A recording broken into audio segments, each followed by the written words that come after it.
ஒரு கார்த்திகை மாதம் கருக்கிருட்டு. செங்கல்பட்டிலிருந்து படப்பிடிப்பை முடித்து கொண்டு எம்ஜிஆர் அவர்கள் நடுநிசி 12 மணி வாக்கில் காரில் வந்து கொண்டிருக்கிறார். கண் விழித்தவாறே எம்ஜிஆர் அவர்கள் தனது காரில் வந்து கொண்டிருந்த பொழுது வழியில் போலீஸ் உடையில் நின்றிருந்த ஒருவரை பார்க்கிறார். எம்ஜிஆர் அவர்களின் கார் அந்த போலீஸ்காரரை கடந்து செல்கின்ற போது எம்ஜிஆர் அவர்களின் நெஞ்சில் பொறி தட்டுகின்றது. ஆளே நடமாட்டம் இல்லாத இந்த அர்த்தராத்திரியில் அந்த போலீஸ்காரர் பஸ்ஸுக்காக காத்து நிற்கிறார் என்பதை புரிந்து கொள்கிறார் எம்ஜிஆர் அவர்கள். உடனே தனது டிரைவரிடம் காரை நிறுத்த சொல்கிறார். கார் பின்னோக்கி வருகிறது. போலீஸ்காரர் அருகில் காரை நிறுத்தி கதவை திறந்து, ஏறுங்கள், எங்கே போக வேண்டும் என்கிறார் எம்ஜிஆர். பரவாயில்லை, நான் பஸ்ஸிலே வந்து விடுகிறேன் என்கிறார் அந்த போலீஸ்காரர். நேரமாகிவிட்டது, இனி இந்த ரூட்டில் பஸ் கிடையாது, ஏறிக்கொள்ளுங்கள் என்று எம்ஜிஆர் அவர்கள் வலுக்கட்டாயம் செய்ய போலீஸ்காரர் வேண்டா வெறுப்பாக எம்ஜிஆர் அவர்களின் காரில் ஏறுகிறார். காரில் லைட் போட்டு சாப்பிட்டீங்களா என்று கேட்டுக்கொண்டே தன் சீட்டுக்கு பின்னால் இருந்த பிஸ்கெட் பழங்களை எடுத்து கொடுக்கிறார் எம்ஜிஆர். இப்படி ஓசியில் பயணம் செய்வதில் எனக்கு உடன்பாடு இல்லை. இன்னும் நீங்கள் உண்ண சொல்லி வேறு என்னை இழிவுபடுத்தாதீர்கள் என்று அந்த போலீஸ்காரர் மறுக்கிறார். பொன்மனச்செம்மல் பூரிக்கிறார். இருப்பவனிலிருந்து இல்லாதவன் வரை படித்து பதவியில் இருக்கும் எத்தனை பேர் எனக்கு அது வேண்டும் இது வேண்டும் என்று எம்ஜிஆர் அவர்களிடம் வேண்டி பெற்று செல்கிறார்கள். ஆனால் சாதாரண பொறுப்பில் இருக்கும் இந்த போலீஸ்காரரின் நேர்மை எம்ஜிஆர் அவர்களை சிலிர்க்க வைத்து விட்டது. எம்ஜிஆர் அவர்களின் கார் தூரத்தில் வந்து கொண்டிருந்தாலும் காரின் நிறத்தையும் ஒளியையும் மனம் கமலும் ஓடிக்கான் வாசனையும் வைத்து இது எம்ஜிஆர் அவர்களின் கார் என்றும் கார் சென்ற தடத்தை தொட்டு வணங்குகின்ற அளவிற்கு புகழுடன் திகழ்ந்த நேரம் அது. அரை மணி நேரம் கார் சென்று கொண்டிருக்கிறது. ஆனால் அதுவரை எம்ஜிஆர் அவர்களை பற்றி பெரிதாக போற்றி புகழ்ந்து பேசாமல் அந்த போலீஸ்காரர் பொருட்படுத்தாமல் வந்ததே எம்ஜிஆர் அவர்களுக்கு அந்த போலீஸ்காரர் மீது மிகுந்த மரியாதை ஏற்பட்டது. நான் தான் எம்ஜிஆர் என்கிறார் புரட்சித் தலைவர். கேள்விப்பட்டிருக்கிறேன் என்கிறார் போலீஸ்காரர். பொன்மனச்செம்மலின் முகத்தில் கோபம் இல்லை. பதிலுக்கு புன்முறுவல் மலர்கிறது. என் படங்களை பார்த்திருக்கிறீர்களா என்று கேட்கிறார் எம்ஜிஆர். நான் சினிமாவே பார்ப்பதில்லை என்கிறார் அந்த போலீஸ்காரர். புரட்சித் தலைவர் இன்னும் பிரமிக்கிறார். இப்பொழுது கார் சத்தத்தை தவிர ஒரே நிசப்தம்.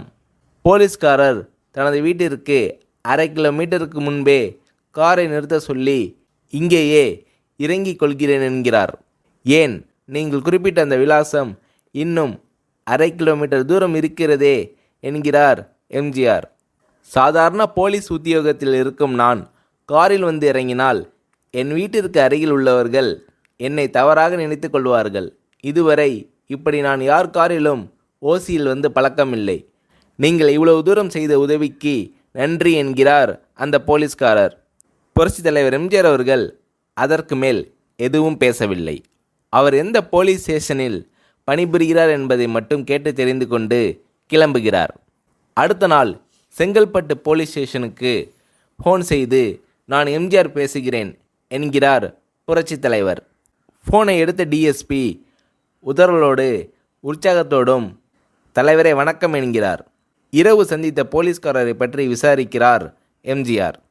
நீங்கள் குறிப்பிடும் அவர் இன்று விடுப்பில் இருக்கிறார்.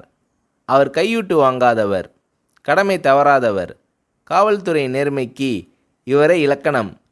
வெற்றிலைப்பாக்கு, பீடி, சிகரெட் போன்ற லாகிரி வஸ்தோ, நாடகம், சினிமா போன்ற பொழுதுபோக்கு அம்சங்களையெல்லாம் இவர் அறியாதவர். கல்யாண வயதில் உள்ள 3 பெண்களையும் கரை சேர்க்க முடியாமல் கஷ்டத்தில் இருக்கிறார் என்கின்ற விபரங்கள் டிஎஸ்பியால் எம்ஜிஆர் அவர்களுக்கு சொல்லப்படுகிறது.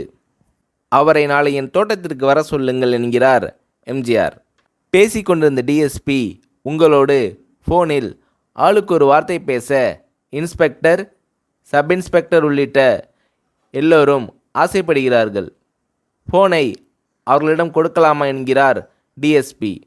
புரட்சித் தலைவர் எம்ஜிஆர் அவர்கள் கொடுங்கள் என்கிறார். பேசுகிறார். அந்த போலீஸ் ஸ்டேஷனே புண்ணியம் பெற்றதாக புலகாகிதம் அடைந்தனர் அந்த போலீஸ்காரர்கள். மறுநாள் அந்த போலீஸ்காரர் ராமவரம் தோட்டத்திற்கு அழைத்து வரப்படுகிறார். அவரிடம் பேப்பரில் மடித்த பெரிய பணக்கட்டை கொடுத்து, இதை வைத்து உங்கள் பெண்களின் கல்யாணத்தை நடத்துங்கள் என்கிறார் எம்ஜிஆர். அந்த போலீஸ்காரர் மறுக்கிறார். நான் ஏதாவது உங்களிடம் காரியமாற்ற சொல்லி அதற்காக பணம் கொடுத்தால் அது தவறு. என்னால் ஆக வேண்டியது உங்களுக்கும், உங்களால் ஆக வேண்டியது எனக்கும் எதுவும் இல்லை. நான் உங்கள் கூட பிறந்த ஒரு சகோதரனாக நினைத்து கொடுக்கிறேன். பெற்றுக்கொள்ளுங்கள் என்று சொன்ன பிறகு கேட்டும் கூட கிள்ளி கொடுக்காத கனவான்கள் வாழும் இந்த உலகில் ரோட்டில் நின்றவனை அழைத்து சென்று அள்ளி கொடுத்த புரட்சித் தலைவர் எம்ஜிஆர் அவர்களின் கருணையில் நெகிழ்ந்து போய் பெற்றுக்கொள்கிறார் போலீஸ்காரர்.